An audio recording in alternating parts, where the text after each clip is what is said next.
yung plunder na inihain laban kay Ralph Recto at yung dating Pangulo ng PhilHealth Yes. na si Carlos Ledesma. Opo. Sapagkat yan maliwanag, identified yung pondo at sinabi na ng Korte Suprema na unconstitutional yung pagkuha. Yun lang. Di ba? Yung Yun 60 lang. billion na kinuha sa PhilHealth ay identified. Alam mo, nung bata kami, sabi ng tatay ko, alam mong hitong yan, kaya masarap yan. Bakit to? Doon lang hinuli sa sementeryo. Ay, grabe. Madulas yun na to. Kaya mataba. Di ba? Di ba madulas yun? Hindi, ano yata yun? Palos lahat. Dalag yung sinasabi mo. Hindi hito yun. Hito ba? Hindi kasi Madulas. noon pagka bata kami, natutumba kami, sinasabi sa amin, ano ginagawa mo nang huhuli ng dalag? Ano, nakahuli ka ba ng dalag? Ay, grabe. Kasi di ba pag nahuhuli ng dalag, mabilis yun eh. Biglang Opo. natutumba, pag natumba kami, nakahuli ka ba ng dalag? Oo nga. Oo nga. Tama, tama. Nung lumaki-laki kami, mga teenager kami, ang hinuhuli namin, mga dalaga na. Dalaga. Ayos. Mas maganda yun. Anyway, yun ang mga kengkoy na aligasyon. Na sabi ni Laila sa kanyang kaipokrituhan, credible daw. Pero yung mga testigo laban sa kanya, hindi credible. Pero pareho sitwasyon. Ganyan lang ang kahipokrituhan. problema, attorney, justice system kanila lahat. Ayun nga ang problema. Wala na tayong magagawa kasi bata dyan. nilang ombudsman. Lahat. At kahit magalit kayo, kahit demanda nyo ako, sasabihin ko yan paulit-ulit, bata nila yung ombudsman. Wala na. Kasi pinilit nila yan para No maging justice ombudsman. at Obvious all. naman Opo, di ba? wala na. Sinong maniniwalang hindi? Pag naniwala kayong patas ang pagiging ombudsman ni pangalan nito, Boying Remulla. Opo. Merong tulay sa may Malacanang, ibebenta ko sa inyo, mura lang. Okay. Grabe na. Ang totoo, ang mas plausible pa dyan ay yung plunder na inihain laban kay Ralph Recto at yung dating Pangulo ng PhilHealth na nakikita pa natin paminsan-minsan sa elevator dyan, Yes. na si Carlos Ledesma. Opo. Sapagkat yan maliwanag, identified yung pondo. Yung Yun 60 lang. billion na kinuha sa PhilHealth ay identified. At sinabi na ng Korte Suprema na unconstitutional yung pagkuha. Yun lang. Di ba? So mas maganda pa 'yon, pero para sa administrasyon, mas credible yung bilanggo na habang buhay na sinintensyahan, Opo. habang buhay na pagkakulong, at mas malamang nakikipag-deal sa gobyerno na wala namang kredibilidad, mas credible yon kaysa kay Saldico na alam naman niya kung kani-kanino pumunta yung maleta, kay Gutesa na nag-sworn statement. Mas credible pa yon kina Diskaya. Opo. Basta si Martin Romualdez at si Sandro Marcos ang may problema, hindi credible ang witness. Yun Basta lang. si VP Sara, pinaka-credible yan, kapani-paniwala yan, napakagaling yan, santo yan. Pwede na nating irekomenda sa Papa na gawing santo yan ng simbahang Katoliko. Totoo ba yun? Nakatanggap ng malaking maleta? Yung nakita ko sa internet. Ewan ko naman. May maleta, hindi Napakalaking naman natin maleta. alam kung anong laman noon. Di ba usually pag maleta nga daw may pera? Hindi naman ako lagi may dalang maleta ang laman sipap. By the way, nadala ba yung bong sipap ko? Babalikan nyo yung pag hindi. Allah. Yun. Yun ang ating sinasabi. Hindi ko naman sinasabing pera yun. Malay mo, droga. Malay mo, ibang bagay. Sabagay. Malay mo, yung Damit. yung mompo, Pwede rin. yung ginagamit nila sa misa, yung wine, di ba? opo, Maaring opo. damit. Pwede. Maaring galing Victoria's Secret. Malay mo, yung pare, pagka private moment siya, tagbabrat panty siya. Hindi mo hindi mo alam, maaari. Hindi ko sinasabing totoo. Baka. Posible lahat Tama, yun, tama, di ba? tama. Malay mo Sabi rin ng mga kabataan yan eh.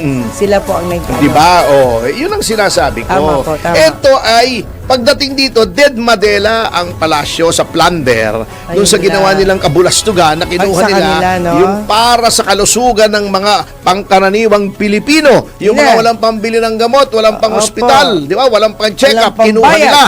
O kinuha nila. Saan nila ginamit? Sa flood control. Dead ma sila. Ayaw nilang nare-remind sila na Yan.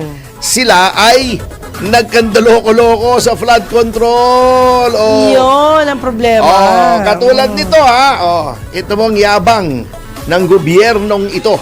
Ha? 'Di ba? Ang ingay-ingay ni Pangulong Marcos. Oh. Bago magpasko, may makukulong na. Oh. Oh, bago sabi pa. Oh, nung December 19, 4 days ago. Oh. Sabi ni Interior and Local Government Secretary John Vic Remulla. May makukulong na kongresista bago magpasko. Di ba yun ang pangako nila, bago magpasko may makukulong na, kasama nina Sara and Curly Discaya. 2 days na lang eh. Wala nang hukuman bukas. Ano Wala ba naman? na? 26, wala na. Pero 29, wala na. Oh, sabi pa nga, in-identify pa nila sa yabang nila si Eric Yap.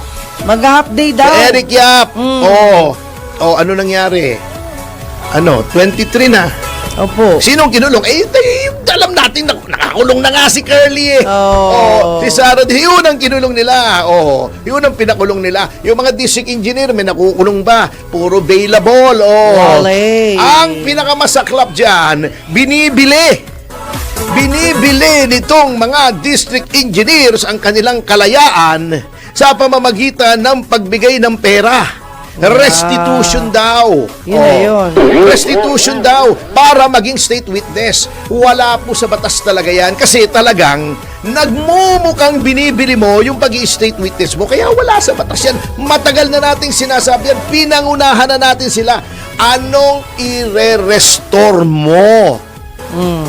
Magkano? Anong batayan ang ire-restore mo? Halimbawa ako si Alcantara, nag-restore ng 1 milyon. Sapat na ba yun? Magkano ba kinita mo? Pag-restore ng ninakaw, Opo. lahat ng ninakaw mo, i-restore mo. Otherwise, kung may natira, naka-11 ka. Di ba? Kailangan Nakinabang ka sa walang ill-gotten matitira. wealth. That is contrary to public Ayun. policy. Contrary to public policy. Yung usapan yan ay null and void yan. Under contract law.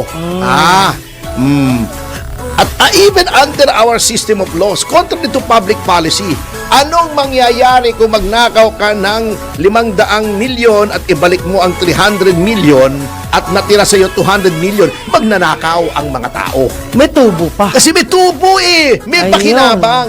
Ang purpose kung bakit may forfeiture ay para wala kang mapakinabang sa ninakaw mo, kulong ka pa to discourage graft and corruption. Pag in-encourage yan, yung kalokohan, yung restitution na wala naman sa batas, ay you are encouraging criminality at you are encouraging bribery kasi hindi natin alam, hindi ko sinasabing tumatanggap ng suhol yung mga taga-DOJ Yun although lang. matagal ko nang naririnig. May file na ako, may mga affidavit na ako. Hintayin nating bumaba yung mga yan. Ang dami kong mga affidavits dyan na tumatanggap ng suhol yung mga yan. Kaya lang wala mangyayari kung ngayon. Pero Tony, from start to finish, puro kanila yung yung Hindi kaya magagawa nga, siya. dapat talaga, alam nyo mga kababayan ko, Walang justice yan pag ganyan. kung tao rin nila ang ipapalit at ang mga kanilang mga ginugroom dyan ay sina Rizzo Ontiveros, sina Oo, Pete diba? Lacson, na walang ginawa kundi pagtatakip sa Blue Ribbon. Nabwisit na nga yung mga kasamahan niya, umalis na siya. Pero ang kapal ng mukha, bumalik na naman. Bumalik pa, diba? Pero mo umalis ka na, babalik ka pa. Ano mang klaseng style yan? Pinabalik siyempre siya. Wala nang mangyayari. Kaya sinasabi ko, kung hindi mag-iiba, patulad doon sa speaker, di ba? Kung niya. Kunyari, pinalitan. O si Boji D, anong lumabas dito sa datos? Hindi tayo nag-aakusa, tayo ay nagsasabi ng ayon sa datos. Opo. Pinakamalaking insertion, ang speaker pa rin. Yang posisyon ng speaker talaga, dyan yan ay susi. Pag maayos yung speaker, katulad ng panahon ni GMA, wala tayong problema. Opo. Panahon ni Speaker Alvarez, wala tayong problema. Ngayon lang naman tayo nagkaroon ng katakot-takot na ganyang flood control doon naging speaker, si Romualdez. Insertion, blank, etc. Di ba? Una, tinatanggi pa nila. Natatawa ako rito kay BBM. Nasaan daw yung mga blanks? Di ngayon, nakita niya na may blanks. Akala ko ba, binasa niya yung 4,000 plus pages. Opo. Hindi naman pala. Sabi niya, pinalabas pa niya, sinungaling si Duterte. Hindi ko nakita yung blanks. Paano hindi mo binasa? Ayun na. Binobola mo lang kami. Ayun lang. In other words, bumabaha ng kasinungalingan. Ayun ang Yun na mabigat. yun.